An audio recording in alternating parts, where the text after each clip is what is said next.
अभी तक गर्वित और प्रीतम की टांग खींचने में लगे हुए थे, उन्होंने भी उस आदमी की तारीफ करना शुरू कर दिया था। हाँ यार, एक आदमी को कैसा होना चाहिए, हमारे नए एडमिन जैसा होना चाहिए। जब एडमिन की तारीफ में ये सब कमेंट आने लगे तो आकाश अपने आप ही शांत हो गया था और थोड़ी देर में उसने चैट रूम भी छोड़ दिया।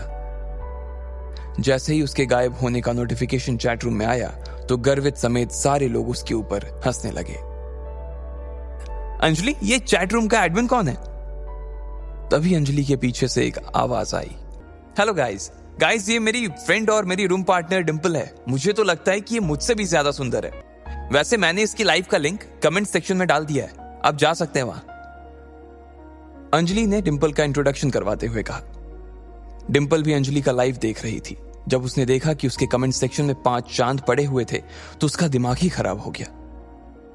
वो अपने मन में इन चारों के पैसे जोड़ रही थी और अचानक उसके मुंह से निकला 50,000। उन चांदों को देखकर डिंपल का भी मन कर रहा था कि वो उस अमीर आदमी से मिले और बात करे जिसने अंजलि को इतना बड़ा तोहफा दिया था।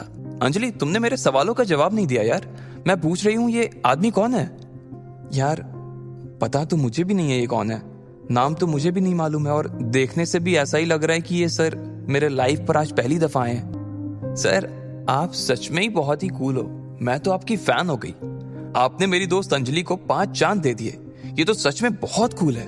वैसे मैं आपको बताना चाह रही थी कि मैं भी अपना खुद का लाइफ शुरू करने की सोच रही थी, तो क्या आप मेरे भी लाइफ से जुड़ेंगे? डिंपल, अंजलि ने कहा और उसे गुस्से में देखने लगी। मुझे तो तुमने कभी बताया ही नहीं कि तुम अपना लाइफ शुरू करने वाली हो। अगर तुमने शुरू कर भी दिया हो तो तुम्हें क्या लगता है कि तुम मेरे इस चांद को मुझसे छीन लोगी? डिंपल ने उसकी बात नहीं सुनी और कैमरे में देखते हुए बोली, सर मैं अपने बारे में ना आपको एक इंटरेस्टिंग फैक्ट बताना चाहती हूँ। मैं अभी तक सिंगल हूँ और मुझे ना आज तक कोई आपके जैसा बंदा मिला नहीं है। मिल भी कैसे सकता था सर? अब आप जैसे तो सिर्फ आप ही हो ना। अब अगर आपको भी कोई मेरी जैसी बंदी ना मिली हो ना तो हम लोग मिल सकते हैं, एक दूसरे को जान सकते हैं। सर आपका तो पता नहीं, लेकिन मुझे तो आपसे मिलने की ना बहुत ज्यादा एक्साइटमेंट हो रही है।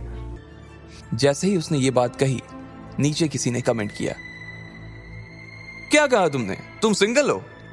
हाँ, अभी तक मैं सिंगल ही हूं और आज तक मैंने अपना किसी को बॉयफ्रेंड भी नहीं बनाया है। कैसी बात कर रही हो डिंपल? सबके सामने लाइव आकर झूठ। पूरी क्लास जानती है कि अभी अभी तुम्हारा लकी के साथ ब्रेकअप हुआ है और पूरी क्लास ये भी जानती है कि तुम आजकल राहुल के साथ घूमती हो। अरे तुम भी क्या बोल देती हो अंजलि, मैं और राहुल तो बस अच्छे दोस्त हैं यार, और इसके अलावा और कुछ भी नहीं। हम सिर्फ साथ में हैंग आउट करते हैं। और जहां तक बात रही लकी की, तो वो तो बेचारा इतना गरीब है, मैं तो सिर्फ उसकी पढ़ाई में हेल्प करती थी। कभी उसे कोई टॉपिक समझा देती तो कभी उसके नोट्स लिखवा देती थी। सर अगर आप वैसे डिंपल के बारे में और भी कुछ जानना चाहते हो तो मुझे भी। इससे पहले कि अंजलि आगे कुछ कह पाती, उसने देखा कि एडमिन चैट रूम छोड़कर चला गया था। उसे जाते हुए देखते ही डिंपल और अंजलि का मुंह उतर गया।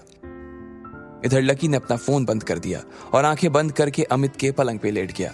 ये सब सोचते हुए लकी को कब अमित के बिस्तर पर नींद आ गई उसे पता ही नहीं चला। अगले दिन जब उसके बाकी दोस्त क्लास के बाद अपने कमरे पर आ रहे थे तो वो सब लकी को भी अपने साथ ही ले आए थे। मेरी वार्डन से बात हो गई है, उसने कहा है कि तुम जब चाहो तब फिर से शिफ्ट कर सकते हो, इसलिए हम आज ही तुम्हारा कमरा खाली करके सारा सामान यहाँ से ले जाएंगे। अमित को भी कोई दिक्कत नहीं है, उसने भी हाँ कर दी है। प्रीतम ने कहा। लकी का भी उस कमरे में अकेले मन नहीं लग रहा था, इसलिए उसने भी हाँ कर दी थी कि इतने में अमित आ गया। जैसे ही वो कमरे में घुसा तो सबने उसकी उतरी हुई शक्ल देखी। वो बहुत उदास नजर आ रहा था। क्या हुआ भाई? लकी ने पूछा। कोयल को कुछ हो गया है, और कहते ही उसने अपनी गर्दन नीचे झुका ली। बाकी तीनों लोग घबराई हुई नजरों से उसे देख रहे थे।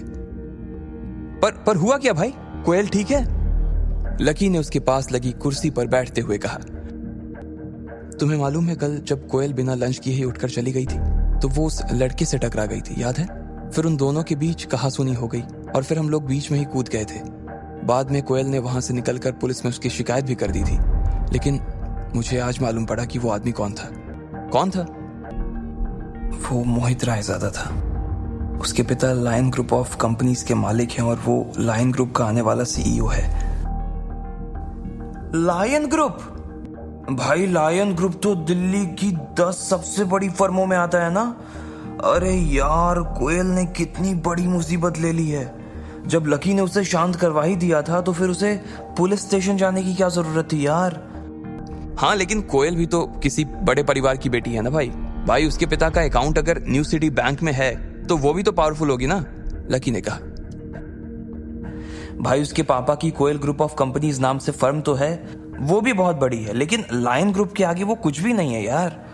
और मैंने तो ये भी सुना है कि लायन ग्रुप और कोयल ग्रुप के बीच कुछ प्रोजेक्ट्स पर पार्टनरशिप चल रही थी। लायन ग्रुप ने कोयल ग्रुप को कुछ काम दिलवाया हुआ था, लेकिन अब इस झगड़े के बाद वहां से कोयल के पिता के पास एक लेटर आया है और अब वो कह रहे हैं कि उनकी सारी पार्टनरशिप वो खत्म कर रहे हैं और ये भी कहा है कि आगे से वो कोई काम नहीं करेंगे। ये सुनते ही ना भाई कोयल के पापा सख्ते में आ गए। बस यही समझ कि उन्हें हार्ट अटैक नहीं आया है, वरना हमारे बीच नहीं होते वो आज।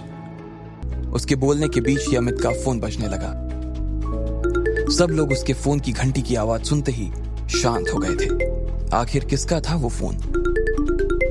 कोयल की वजह से इन तीनों के ऊपर क्या संकट आने वाला था और क्या लकी कोयल और अपने दोस्तों को इस मुसीबत से बाहर निकाल पाएगा? आपको क्या लगता है, क्या होंगे इन सभी सवालों के जवाब? कमेंट बॉक्स में कमेंट करके जरूर बताएं और सभी सवालों के जवाब को जानने के लिए सुनते रहिए इंस्टा मिलीनियर सिर्फ पॉकेट एफएम पर।